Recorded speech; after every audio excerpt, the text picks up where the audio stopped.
I used to be one myself.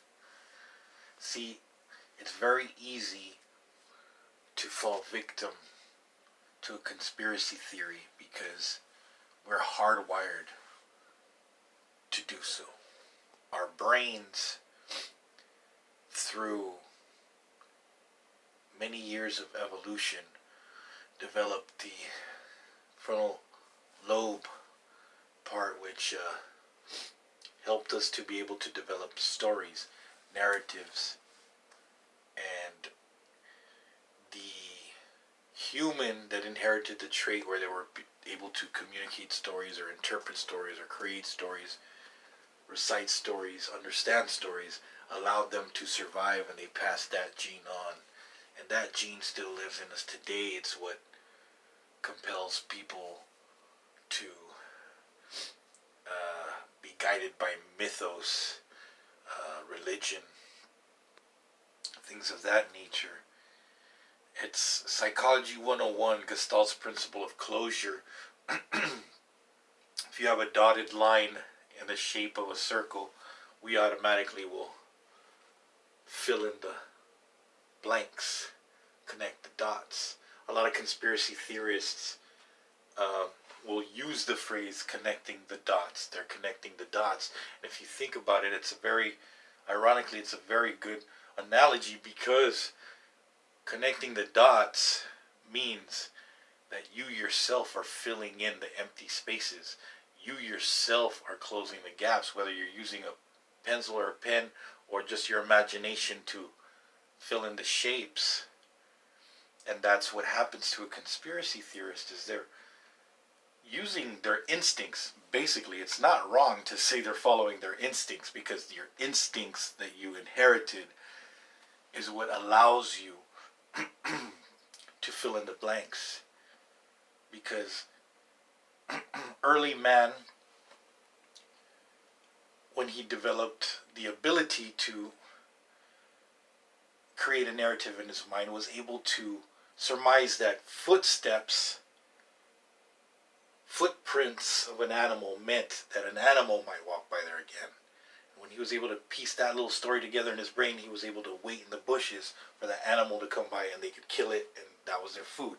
That's the most basic story I could tell to explain about how important the narrative, creative part of your brain is to survival. So a conspiracy theorist is not wrong in a sense that they want to make sense out of things that are incomplete. That's in our nature to do so. And so I learned this, and now it's easy to debunk every single conspiracy theory that goes out on the internet now, because they're ridiculous. Most of them are ridiculous. And it's not to say that the government isn't doing evil things. Yes, but they do it in plain sight. They don't hide behind satanic rituals or cannibalism. That fake news, or that embellished, hyperbolized story or conspiracy theory that, like Frazzle Drip or whatever, that Hillary Clinton is eating the face off of some little girl and torturing her, and they do satanic blood rituals.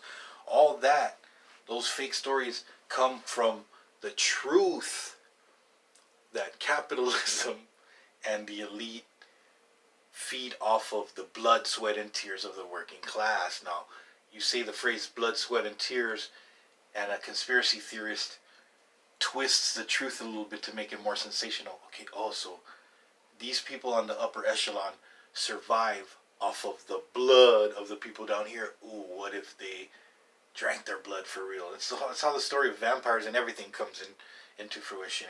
It's our imagination. It's our tendency to create. We're artists. And the conspiracy theorist is an artist. They're an imagination artist.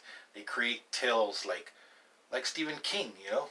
You can't fault them for their creativity.